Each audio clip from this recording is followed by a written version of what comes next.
Call this meeting to order, the Polk County Board of Commissioners. It is February 28th. Please join me for the pledge.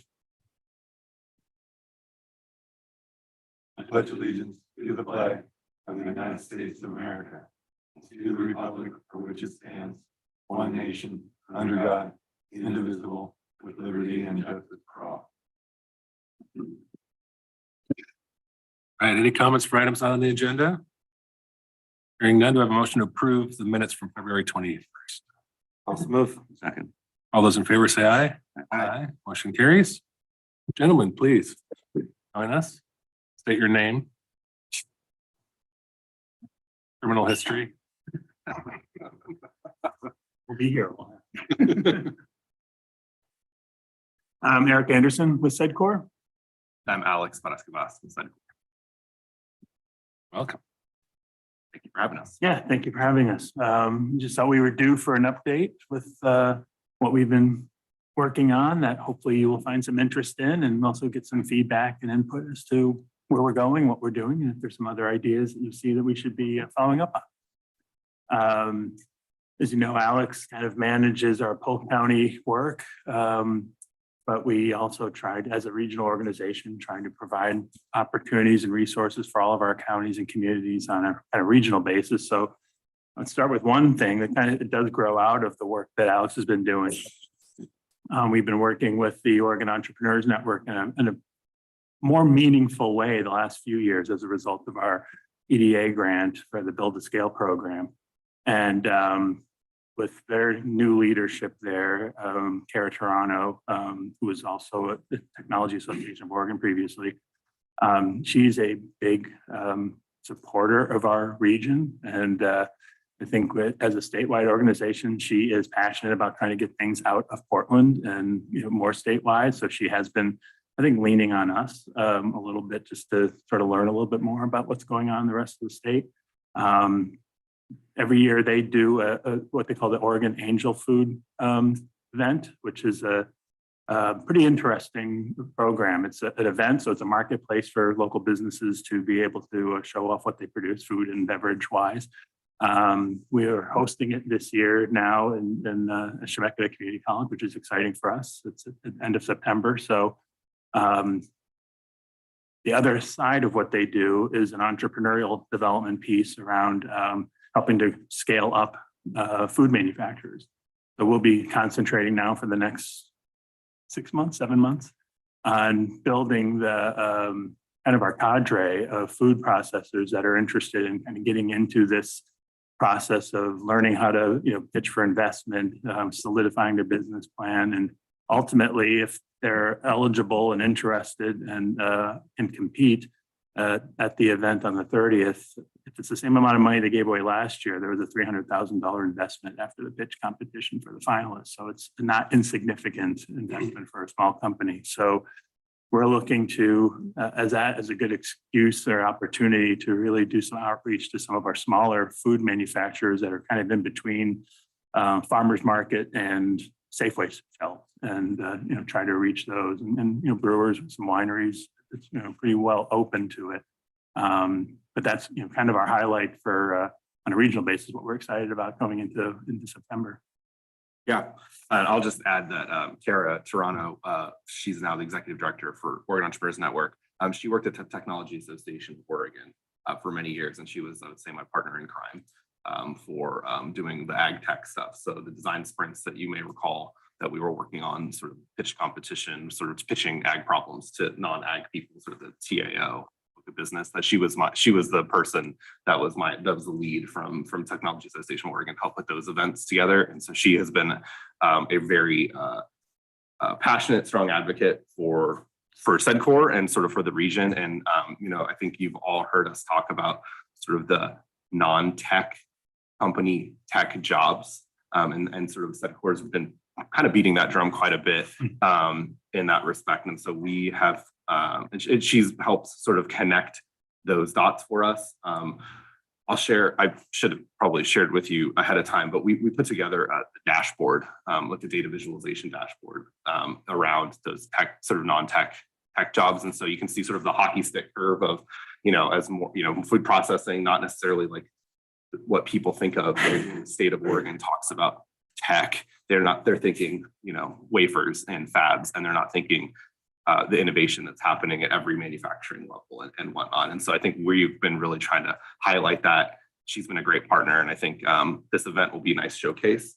The Ag Hub at Chemeketa, the new building they're going to host. They've got like a really nice plaza area and whatnot, but that'll be a really nice event. And I think it's a culminating event for sort of kind of tying together a whole bunch of things that we're working on sort of for food and food space. So, and one of their major sponsors is Tillamook, and the leadership of Tillamook has said they wanted to be sure that the technology or that the Oregon Entrepreneurs Network in this specific event tied more closely to farmers and growing and what we grow in this state. So even though it's a community college, we're going to be right surrounded by the community college's greenhouses and their fields. And I think it's a really good opportunity to really reinforce that connection between what we grow and what we produce.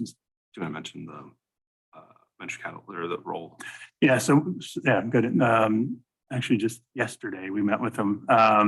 We're able to take reprogramming some money we had that the Council of Governments had given us or allocated to us to try to do some things around food supply chain.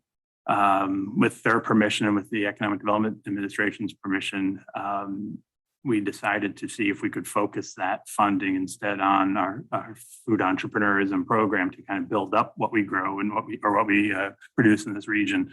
So we're able to hire Mike White, our venture catalyst, or give him some hours to do this work. So he'll be exclusively working in the region with food entrepreneurs, coaching them, identifying them, coaching them. We're pulling them in from some of the other things that we're doing, like the Latino Business Alliance, with the Latino Business Alliance, and hopefully any food-related business will be able to go into that funnel into that program. And then to tie that back to Polk County specifically, I hope you're all aware of Kate Schwartzler's kitchen at Indy Commons. So she's got a community kitchen where you could, entrepreneurs, startups, and can rent, this kitchen space for $20 an hour to help build their business. So I think it's a great pipeline. There's probably going to be a couple of the companies that are renting the kitchen that are good candidates to at least participate in the marketplace, maybe participate in the pitch competition. But I think that's sort of how this all layers, at least in our mind.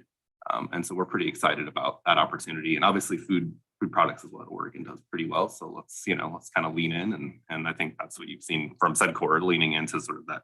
We talked about many different ways when we talk about it, but three-dimensional supply chain or farm-to-table supply chain, that's kind of the consumer products parts of, I would say, the fun part and the good part, the delicious part of what we're doing. Well, and also a way to get the public more engaged. So, this marketplace is a public event, and we're going to be marketing that and trying to get people that are just interested in what's being produced in the area, not kind of depending on the grocery stuff, shelves at the grocery store to see where there's a little sign, but actually have a spotlight on what we produce in the region. Connect the people, the consumer, and vice versa. Right. Yeah. So the next thing I'll just want to highlight, and I think you've all heard this from me individually, but since we're here, but SEDCOR, I think, as you know, has been partnered with a group out of Tennessee called Ag Launch for the last few years. Ag Launch runs an ag tech accelerator, got a pretty unique model where they have farmers pick which companies get invited into their accelerator because ag tech focused. And my cheap shot is because farmers know agriculture better than venture capitalists. And so they can make, crazy. And then the second part of the model that's unique is that Ag Launch has its own agronomy team that helps set up sort of 2 years of field trials for the companies that graduate from the accelerator. There is a network of farmers that are engaged as part of their program. And those farmers actually are in an LLC themselves and have equity in all of the startups that are part of the accelerator. And so our EDA grant that we talked about, Build to Scale, and this is all, I'm sure, review, but we'll go through it again. But so our EDA grant from a couple years back was to sort of help bring that model to the Willamette Valley. And so we've recruited 4 farms locally so far who are participating in the LLC. 2.5 of them are in Polk County, which is a good start, or beachhead. They're located in, they farm in Polk County, but their residence and their farm is technically in EML County, just south of Amity. But we that was the part of the first grant. Ag Launch and Sedcor partnered to apply for the Small Business Administration Regional Innovation Cluster Program in, I think, July of last year. Our EDA grant actually ran out on September 30th of 2022, and on September 29th of 2022, we received notice that we had been awarded a Regional Innovation Cluster contract. It's not a grant, with the Small Business Administration for developing an Regional Innovation Cluster around agriculture and technology. So functionally continuing the work that we've been kind of doing for the last 3 years under the EDA grant. This gives us a 5-year runway. The total award is $1.6 million. I would say we're still kind of figuring out what this is all going to look like and how this all plays together. But mostly what it allows is, like I said, continuation of the work. And Ag Launch has been a fantastic partner. I think some of you saw Pete Nelson, Executive Director of Ag Launch. He was here for our Ag Breakfasts 2 or 3 weeks ago, and has kind of a very passionate and he's a great speaker and is really committed to sort of the bringing prosperity to rural through this model, understanding that farmers tend to invest more heavily in their communities generally, and so obviously on brushstrokes. But if they have an upside in startups, and there's an exit, and theoretically someone's going to get a check at some point. Out of there's 22 companies right now in the portfolio, 42 farmers in the network, and so we hope that it's a pretty cool model that will hopefully start to flywheel. As you get an exit, you can reinvest and whatnot, and so that's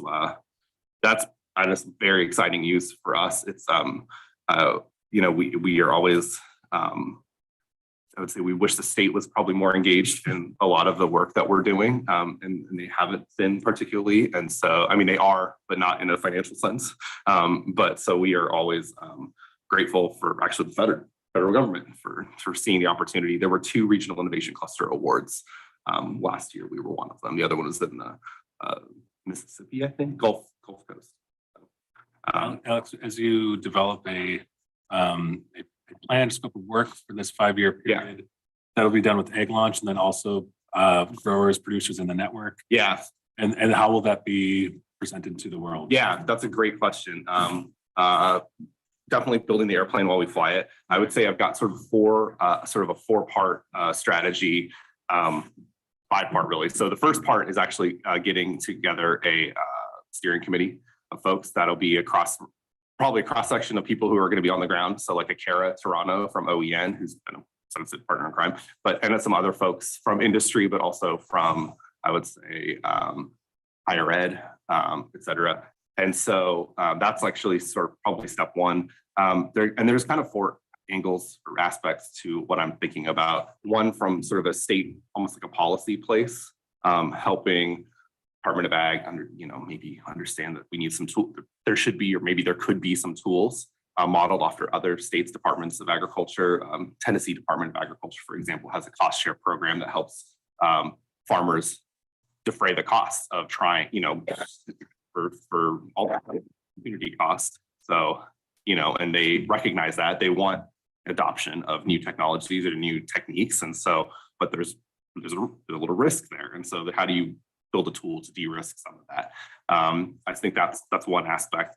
I think the other aspect will be, of course, continuing to engage farmers. Not every farmer is a farmer network candidate necessarily. I would say they're like the 2% crazier than normal farmers who we target. Have extra time. Right. Yeah. Right. But I think the other part is being able for Sedcor to be able to offer sort of a slate of sort of programming to the 50%. And so our Ag Breakfast, I think, is probably some of that. I think on the survey that we had, we saw a lot of interest in succession planning workshops and stuff like that. I think those are things, those types of things, which are not necessarily the bleeding edge innovation piece, but are important for the succession planning conversations can launch into possibilities for exactly. And so the new generation takes over the business. Yeah, exactly. The other aspect is the entrepreneurship side, so growing startups. So I think there's a couple angles there, continuing to work with TIO, maybe do a design sprint or something a little bit more targeted, because that faltered trying to do that in a Zoom space because it's fatigue and it was tough to pull that off. But now that we are back into in-person events, what could that look like? And what kind of bandwidth do they have and kind of bandwidth do we have to pull that off? And then the other part I would say from the entrepreneurship side is trying to align the institutions of higher education to, we're not going to fix tech transfer or any of those things, but I think finding the champions within Extension, OSU, George Fox has engaged in conversation. Chemeketa has sort of realigned their program around their agriculture program to have technology, electronics and whatnot baked into it. Okay, that's, so what kind of startups can we encourage? So whether that's a competition, whether that's just finding some, I don't know what it looks like necessarily. I don't have all the specifics, but I think that's the other piece of what I'm thinking about. So trying to build both sides of the marketplace, also trying to do a policy kind of piece, and then just sort of events. We're planning to do a startup weekend sort of for food and ag startups, probably late May, early June. We'll firm up a date, probably this week or next week. So some just activities like that, and I would say we're not trying to start a whole bunch of new things. We're trying to just align existing folks to think about the opportunity, which is I think what we've done with TAO, OEN. I think there's an opportunity for the Department of Ag to be engaged and sort of whatever. Yeah, it was a long wind up, but that's kind of what I'm thinking about. Well, and on the policy side, I mean, Alex alluded to it earlier, but with the workforce partnership, ag and food processing are not a target industry as far as our workforce partners. And we're going through the comprehensive economic development strategy, the regional SEDS process with the council of governments, and the consultants came in and showed the pie chart of what industry looked like in this region. And they basically wrote off technology because it was the thinnest sliver of any of them. Just said, well, we don't need to worry about that. And it's, well, if you look at those other pieces of the pie, they all have a significant technology component to it. And that's why we've really started, as Alex mentioned, trying to refer to the industrial code, the occupational codes, and really start to identify how we define what the needs are that way. Because when you look at that dashboard we did for food and ag, Kettle Chips is one of our big tech companies here. They have an R&D facility. They're hiring a bunch of food scientists there. We've got several of those types of businesses in the region, but you would never know it if you looked at that pie chart. That policies are being based on, and our funding opportunities are being based on. So I think those of us who like connecting dots are having a lot of opportunity to do so these days, and trying to educate our partners that, hey, maybe you want to look at this a little bit differently. And the fact that we've had these a new way to kind of set that conversation with our partners at statewide organizations, and even the community college and some of those partners are looking at things a little bit differently too. I think it's probably a good segue to maybe talking about just the state's innovation plan, just to make you all aware of how the state sees the next 10 years and how we are engaged in that work. So the state has identified sort of two concurrent pathways. One is the regional innovation hubs and centers for innovation excellence. The regional innovation hubs, both of these are in planning grant process. They're not robust funded yet. But the regional innovation hubs are designed to be, or thought to be, industry agnostic, presumably virtual hubs of where businesses can access sort of resources for innovation. However, right, and so we applied and received the planning grant. Yeah, and it's been interesting to have the Regional Solutions Advisory Board. Do you remember having this conversation at that? It's one of the last meetings I think we had where 3 years ago. It feels like, yeah. Actually, it seemed, yeah, I think it was. But I was asked to talk about what our ag innovation plan was in the context of this new innovation strategy, Oregon innovation plan. And after the state person talked about these, regional innovation hubs and looking at innovation businesses and, science and technology businesses. And, I said, well, that was my first rallying cry of, man, there's technology and innovation in every business, opportunity. And I just find myself saying it more and more. And now I'm just going on the offensive. It used to be kind of defensive, and now it's just, because it really feels like there's this narrow definition of innovation in a lot of people's minds. And when you look at the state innovation plan, and they're looking to do this by region, so innovation hubs in each region. We're very different than Portland Metro. We're different than Southern Oregon. We're different than the East Side regions. But at the same time, we all have one thing in common, which is, hey, what can we do to fortify and amplify what we're already doing and where there's already opportunities in the region? And then,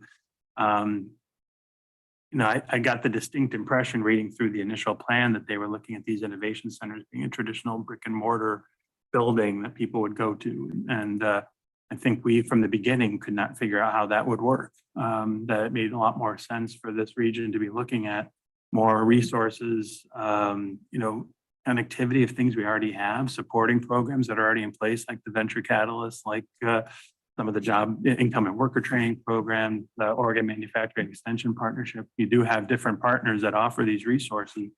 We try to provide connectivity, but quite often they don't have the resources to follow up on everything we see. So that's been a good opportunity for us to continue to identify ways that we can engage. We've been trying to reach out to various types of businesses, different sizes, different industries, but with that same thread of where do you see this, where are your needs, where are your opportunities, and how do you see these resources being bundled together in the future? And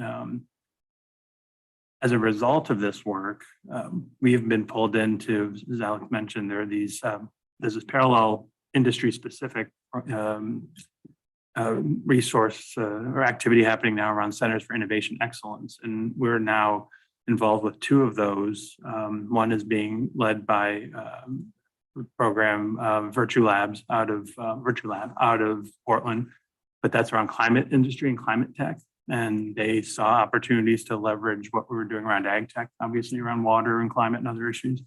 So that conversation continues, probably a little more robust conversation thus far with OSU and their Center for Food and Beverage Innovation, which is exciting for us because I think we've always seen resources in Portland that we kind of wish that were here to help, businesses.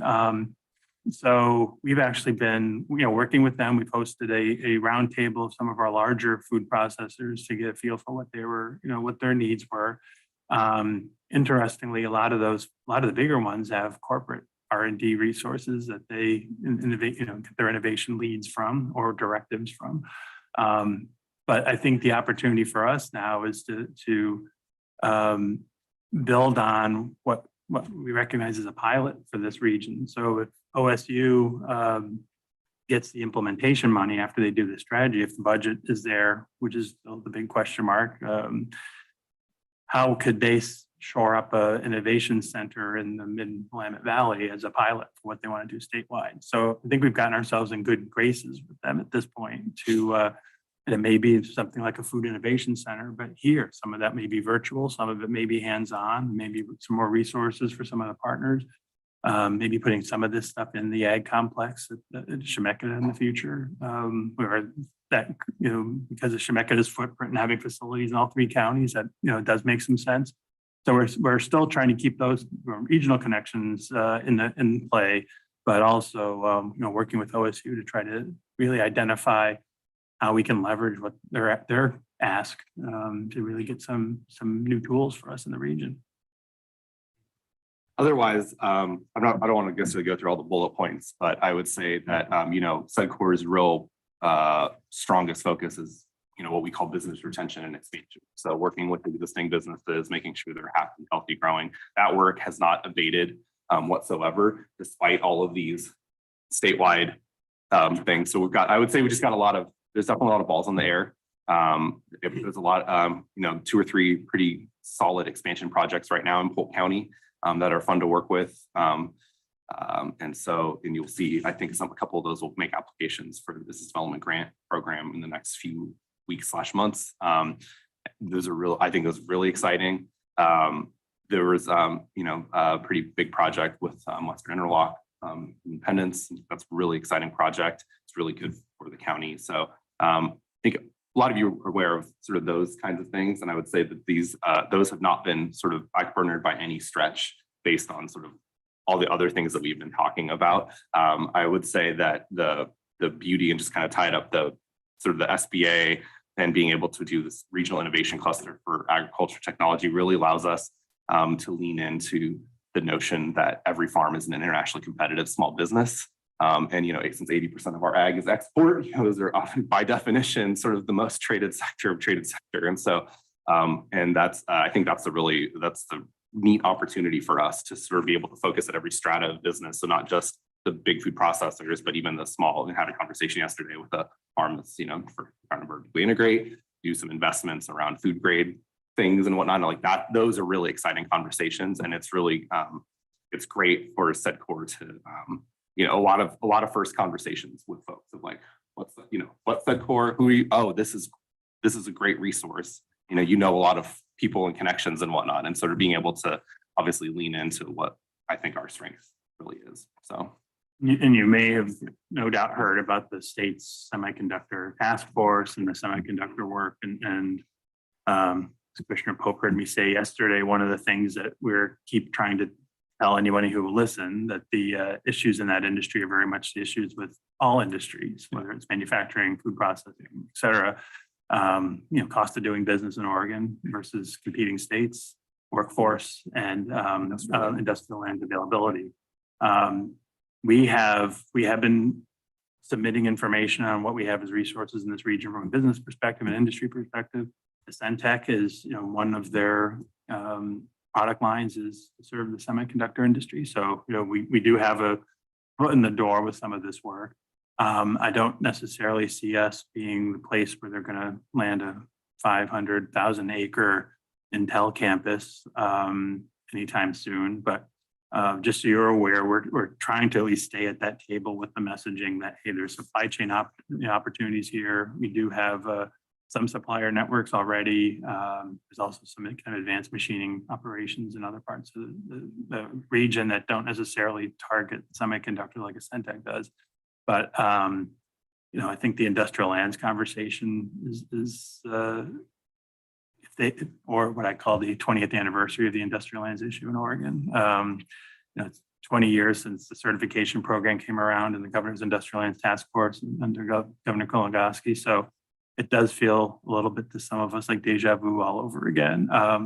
But hopefully there'll be some resources as a result of this to look at former mill sites, brownfield sites, other industrial sites that have long been, on the market that have had either wetlands issues or other things, and give us some tools to be able to work with the landowners and the communities where they are to get them ready for development. And we continue to respond. So just to segue just to Business Oregon, recruitment leads. There was a period that it was kind of within the last 6 or 8 months, that was pretty wild for the number of leads that were coming out. But we still have a few sites that are vacant here, and so we're still talking about them, still working on it with the realtors and property owner or managers. Well, and yesterday we had a chance to tour the state and NORPAC facility, 600,000 square foot building, and during the whole bankruptcy and purchase and resale. That is the one that became kind of, two facilities, the Salem production facility and the Staten facility became kind of redundant as the new owners concentrated on Brooks. They have a new buyer. It's a national level industrial development group called Industrial Realty Group. They want to, their idea is to split that up into almost not quite the definition of incubator, but flex space, for multi-tenant, different industries, concentrating on where they do have, infrastructure for food processing, the slightly level floors, the draining systems, the cold storage. But that led to a conversation with Business Oregon was at that meeting, their new industrial lands person, and just said, we're not seeing any activity to attract the 30 to 40,000 square foot smaller manufacturer that may depend on water that they don't necessarily get where they currently are, or see that being an issue in the future, or maybe want to expand into a new market, a new geographic market, may just want to move out of one state into another. We haven't seen any of that. And we're just trying to figure out how do we kind of encourage the state to look a little more differently at not everything needs to be a 50 acre, 100 acre, 200 employee, everybody, line up and take a swing at the ball. And we have a client now that's looking at 4 states, I think 3 or 4 states. And I'm saying, what chance do you get? You put something together when they're that broad, how do we identify folks that really have an opportunity here? And I think that's why leveraging some of what we're learning, intelligence around supply chain, whether it's ag or other industries, but to really identify where those needs are. And as we go through all these processes, have an opportunity to really target businesses then. Before I open it up, folks in ag or the traded sector and other traded sectors, how do they connect with Sedcor? I know you do tons of outreach, but they contact you, Alex? Do they? Yeah, I mean, they I get think, involved in your programming? yeah, that's exactly right. I think I'm the sort of for the county, of course, I'm the person. We do get quite a few referrals from folks. People can also, follow us on social media if you're just even interested in what we're up to. We do a pretty good job of doing videos. We just did a really nice video with Pete, from Ag Launch, nice interview with him. That's nice summative kind of thing about what the program is, what the effort is. We're also pretty prolific on LinkedIn and whatnot. And it feels kind of cheesy to sort of pitch social media, but that is a great way to at least pay attention to what's happening. And we've been working, Michael Miller, who's the marketing coordinator for Sedcor, has been working with the kids from CTech to do some videos and production. And they got the crew of students that have been helping put these things together. So it's like really workforce development piece. It's nice. And so, yeah, I think we've done we've really amplified a lot of the storytelling that we're doing. But yeah, I'm absolutely, if there's an actual project or want to know more, I'm always happy to talk. So folks watching, contact Alex. That's right. Email is online. alexp@sedcor.com. Yeah, sign me up for all.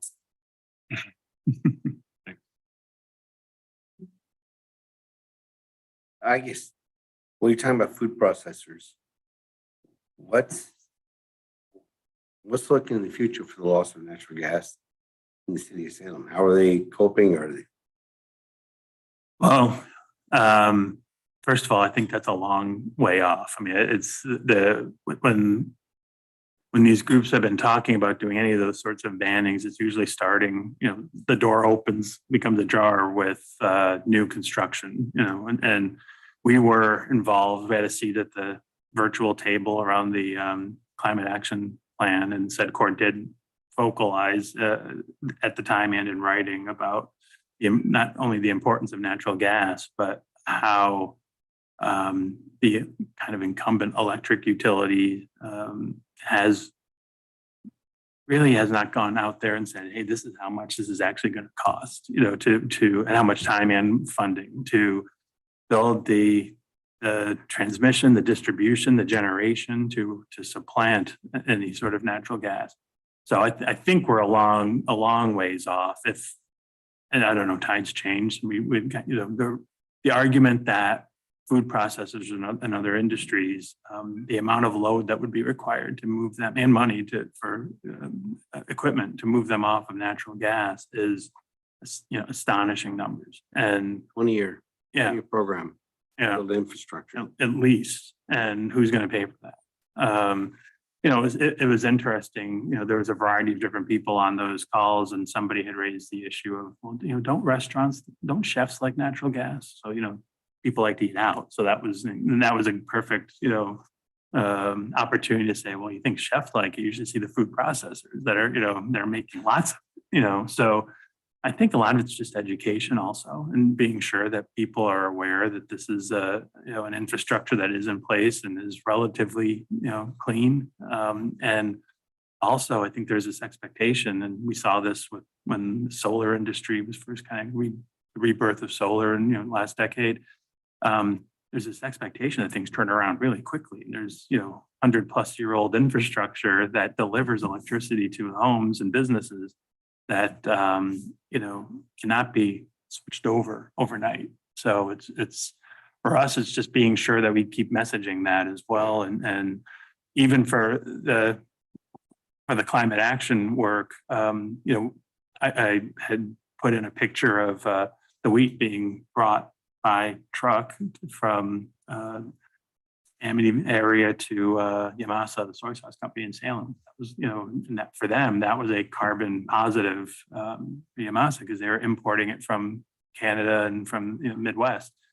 So we also wanted to let people know that there's so much area in between that we can find opportunities in. So that was one thing that we really tried to promote with Salem, particularly in our colleagues that we work with, is there's some great opportunities to try to develop that supply chain so that these businesses that are making food products here, a lot of them are here because we grow it already, but there may be opportunities to grow more. And the Korean food manufacturer in town that we've been trying to help them get different sources of protein and vegetables. Some of the vegetables are quite exotic by our standards here, but they've also said, maybe, we are trying to serve a North American market. Maybe we change our recipes a little bit so they don't have to be all the, what we have in Korea also. So I think a lot of just continued conversations with businesses as we talk to them and have that conversation about, just where do you see this affecting you? What's, what kind of issues, so we can kind of collect that when,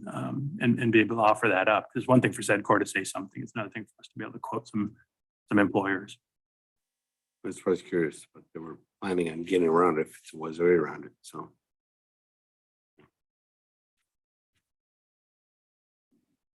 Thank you for what you do. This presentation feels very ag tourism centric. Tourism? Yeah. Interesting. Okay. I mean, this presentation. Okay. All right. Bullet points. Okay. And so what I want to make certain to give the rest of our very diverse business class in this county an opportunity to know more about your connections with other industry.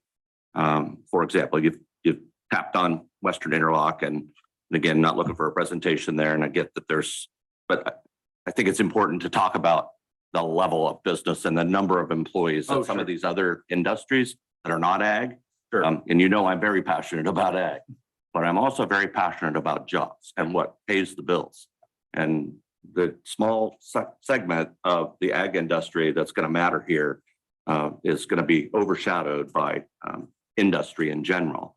And so again, I get more eyes opened, more opportunity to learn how significant that is with an event like the SVN event yesterday.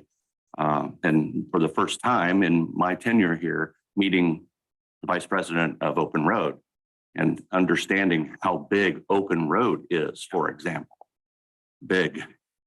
And the number of local employees, I mean, the fact that the principals are from Dallas and have always been here or have started here at least and grew up here for the most part.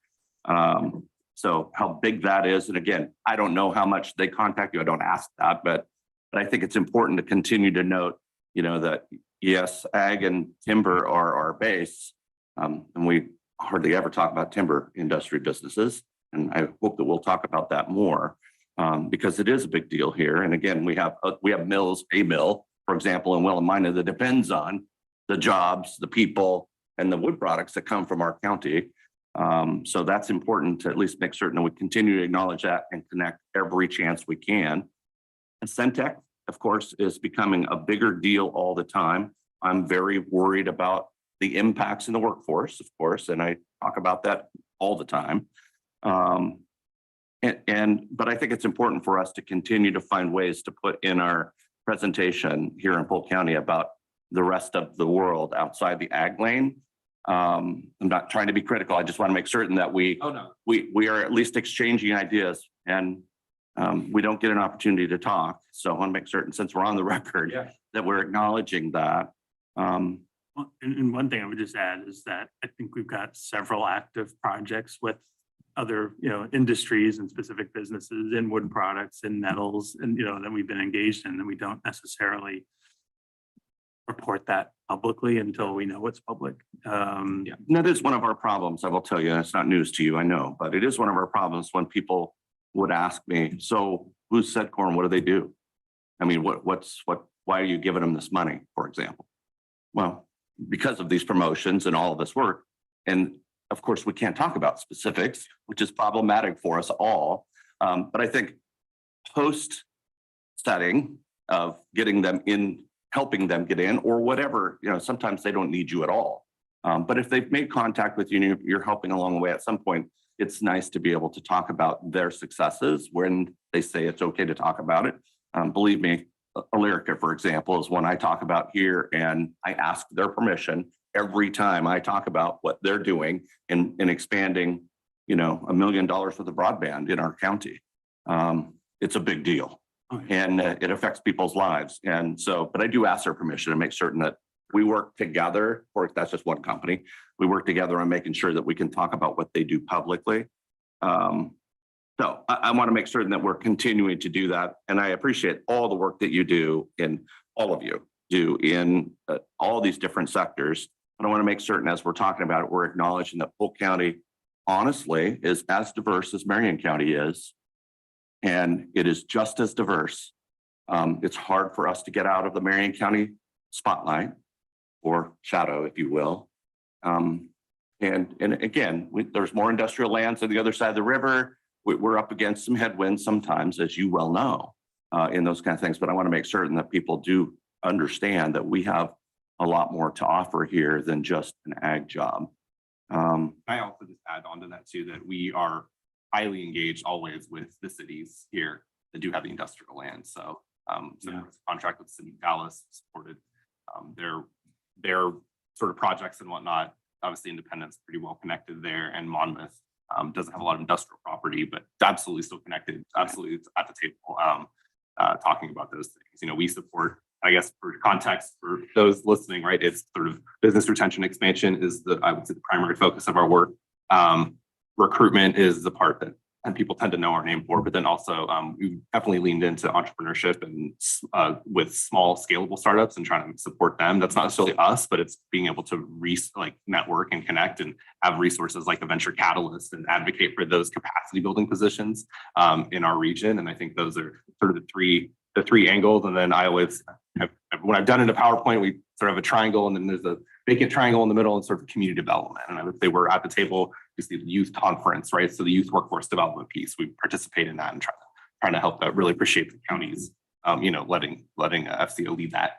It's a great effort. It's going to be really exciting for that. But so that's kind of, we have our finger in very many pies, maybe a little bit broader scope than we've had historically. But that's part of the game, and this is trying to build a stronger, more resilient region. So I think you all know this very well, but just since we're here. Mm-hmm. A couple of things. Also curious about, what's the construction alliance look like in Polk County? There isn't one, and that is it's funny, we talked about this yesterday in our office. The construction alliance is historic. I think it's about 2008, so 15 years old.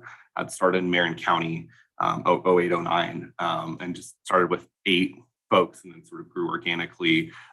Those meetings were up until COVID, I think first Tuesday of the month in our office, and tended to have 10 to 12 folks. We have talked about, and especially with Dean from Willamette Workforce, Dean Craig from Willamette Workforce Partnership, about starting something. It sounds like he may be trying to get a Yamhill County group off the ground. And so I think that'll probably be a good opportunity to see if we can also get one here in Polk County. I've been contacted by a couple folks over the years, but I would say that it needs to be the model, and sort of Nick Harville in our office, who helped sort of facilitate this, talks about this has to be an industry driven thing. And so it's not a set core initiative. It's we might be the convener, but we don't own it. And so I think hopefully soon to come. It will probably we'll probably talk offline about that, but about supporting that. But yeah, I will say that it's sort of another thing. And so there, so many hours in the day. But I think that's been a really fruitful group, and it's worth taking a stab at starting. So, and I know they kind of do their best work when they have a common goal or opportunity, and most recently, obviously, it was Canyon Rebuild and the fest hall before that. In the fest hall, and even the television show that we're doing, the School for the Oh, School for the Deaf, that yeah. they did it. I can't remember the name of the show, but that was very public many years ago. But the Canyon Recovery one is the one obviously was, closest to us and in our history here. And it's been going to a couple of those first meetings, we actually saw, maybe we used to see the Construction Alliance has like 7 to 10 people showing up in our office on a Tuesday morning. But when you saw the football field at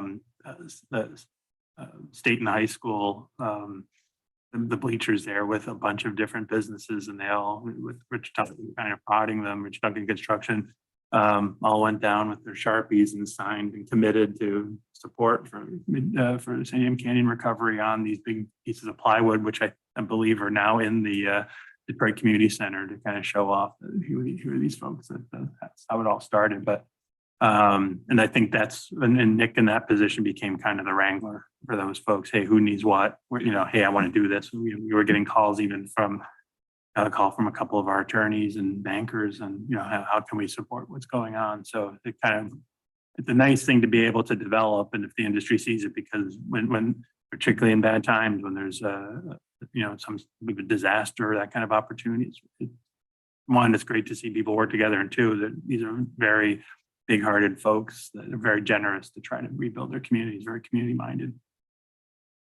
Additionally, I'm curious about your perspective on potential business expansion at the airport and small aviation businesses that may be looking our way. I don't hear anything. It gets isolated a bit by independence government. And so there's no compelling reason for them to share it with us necessarily what's going on, but give me a sense of what's happening there. I was quite interested yesterday, actually, at the SBN event to learn about Metal Innovations moving from Aurora to Salem. That's a big deal. Yeah. Now, that's a fairly large company, and I'm hopeful that Independence Airport can continue to attract some small businesses. But I don't want to necessarily speak on the record because I'm not perfectly familiar with the master plan, but I mean, I think I can follow up with you absolutely for more specifics. I know property next to the airport, is adjacent to it, has recently changed hands, and maybe an opportunity there. But I can't necessarily speak with authority that I would want to commit to that. and I'm asking for your perspective. Oh, I mean, You don't need to know details. Oh, What's my your perspective- expert opinion on what's happening there? could be a great opportunity. There are some challenges with access and Department of Aviation. We did a recruitment, or there was a recruitment that came out for airport specific piece, and one of the challenges that came up was through the fence process, 5-year process. And so it's going to take I think some intentionality around that. Sort of for me, yeah, I'm all for it. I think there's we talk a lot about lack of industrial space, and there's not a lot of 10,000 square foot places. That seems like a great place for 10,000 square foot sort of places. But also they do have their own master plan, and it's a complicated road to hoe. And it is interesting though, and this isn't just local to kind of Independence Airport or even Oregon, but there's always, in my experience, there seems to be a bit of a disconnect between facilities planning, master planning at airports, and then like local economic development, and maybe even generally ports and airports. And even with the Salem airport, we have an active project there now, and Garmin has been a long-term, project and partner with Sedcor, a member of Sedcor.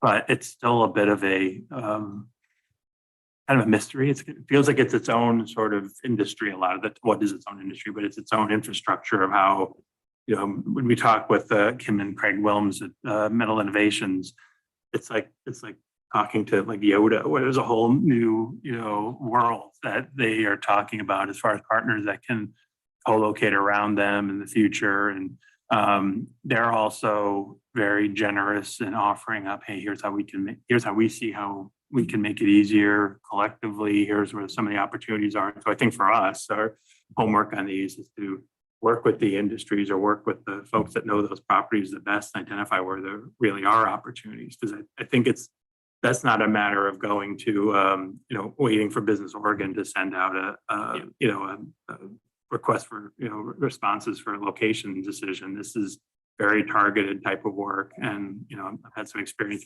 with port districts and marine trades, and it's a very small group, but it's also ripe for opportunities to identify gaps in the services that are offered and where there are opportunities. And also that kind of flex space being developed at an airport that could serve multiple tenants. That would be probably a real opportunity if there's, I don't know if that's even part of the strategic plan, but to have space that someone can grow into is something the public sector, it's a nice offering to be able to have. And then I can't leave without putting in a plug one more time, especially as a SEDCOR board member, but as a member of this board of commissioners, about the executive committee. And you said a couple of things that alarm me a little bit about the world that you're spinning in, about people making decisions about our destiny. That's how I interpreted what I heard. And I don't like that. I mean, I can't think of a time that this board of commissioners has been asked to sit and help define what we believe our destiny should be for this county.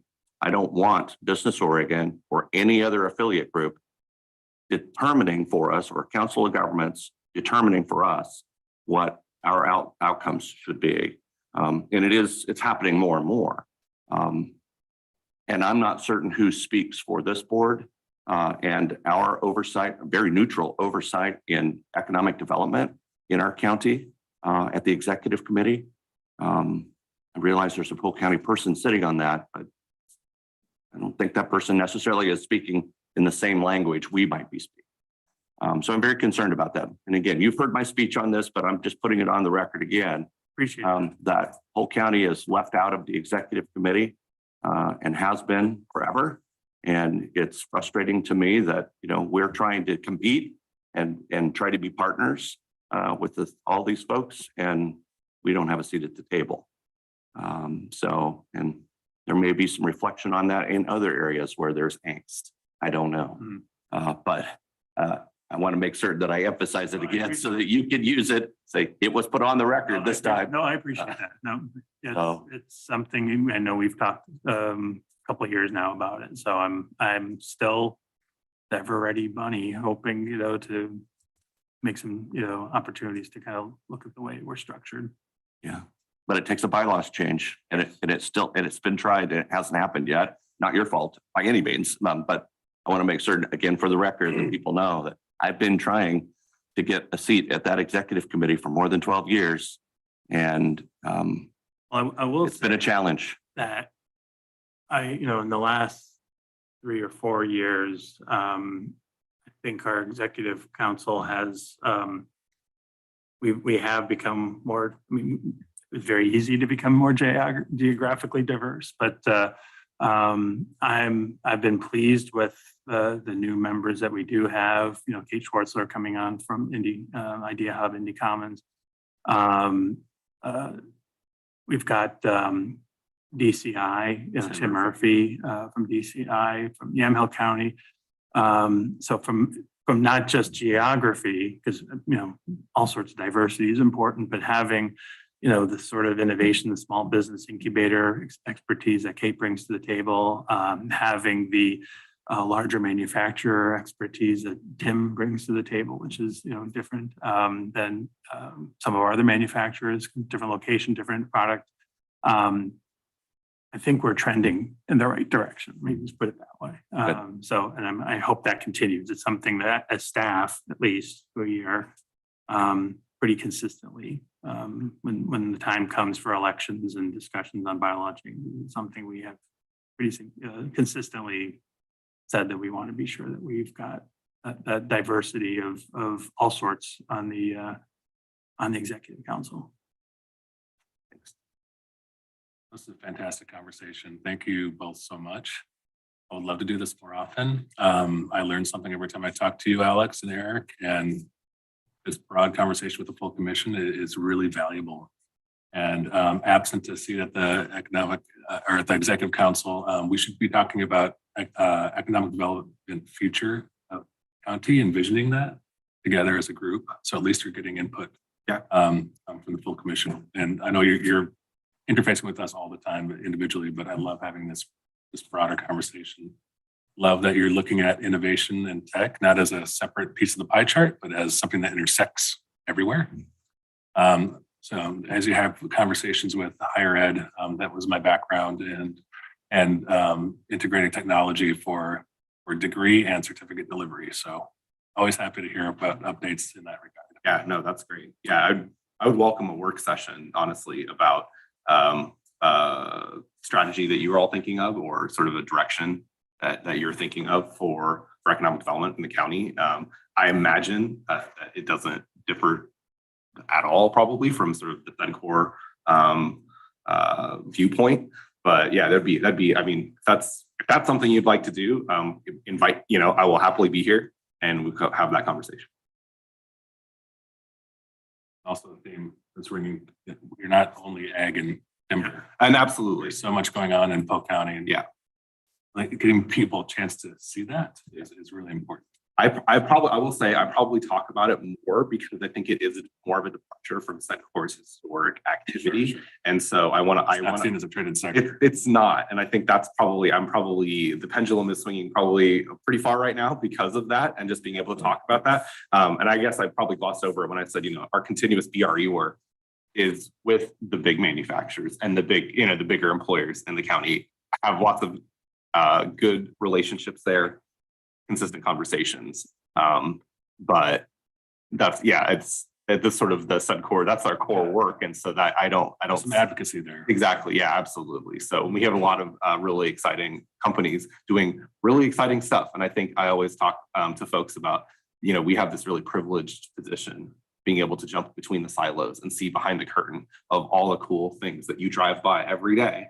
And that you really have, most people don't have the opportunity or even the sense or maybe even the care of what's actually going in there. But when you think about where, peanut butter machines in Romanian supermarkets, are manufactured in Polk County, right? You're like, what? But like those kinds of things, right? Like that's not something that's like top of mind, obviously, for anybody. But that's the really neat part about the diversity of business and the sort of industry we have here. And it is interesting, yesterday we had this conversation at the state and NORPEC facility, and there was this a little bit of a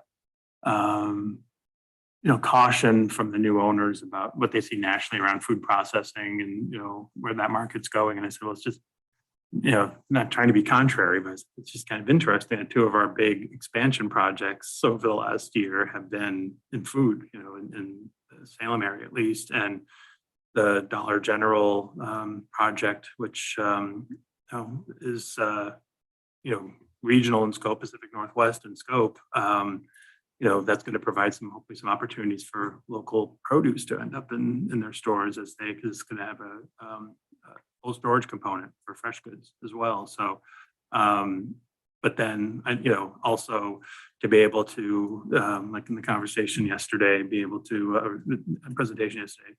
Promote forest products, doing the cool walls, the wood. It's local Willamette Valley wood and Concourse B and the work that's happening at Ascentech and the work that's happening at Metal Innovations. I mean, in Salem, there's a bunch of different industries that we have in our portfolio right now, and it is exciting work to see. And I think, as Alex mentioned, I think for us, we've been defensive about food and ag in the past, and to finally see this ag tech opportunity bring like other people all of a sudden say, oh wait, we get this. I started to refer to our region as flyover territory because it felt like the Portland-based statewide organizations would, when they were getting pushed down, right? They need to do more statewide, they go down to Eugene. And it is nice for us, I think, for the first time in a while, for us to be able to say like, hey, we're getting calls from people who want to do stuff with us, and then they're bringing things to the table. So that's Your project's gonna be a big deal. yeah, that's not all we do. No, Yeah. no. But wait, there's more. Yeah. Well, let's continue these board level conversations. I hope you're open to that. Thanks for making the drive. Great conversation. Great. Thank you. Thank you for having Thanks for having us. us.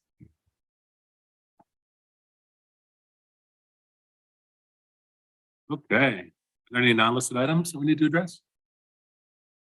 Hearing none, we'll adjourn. But 10:01. This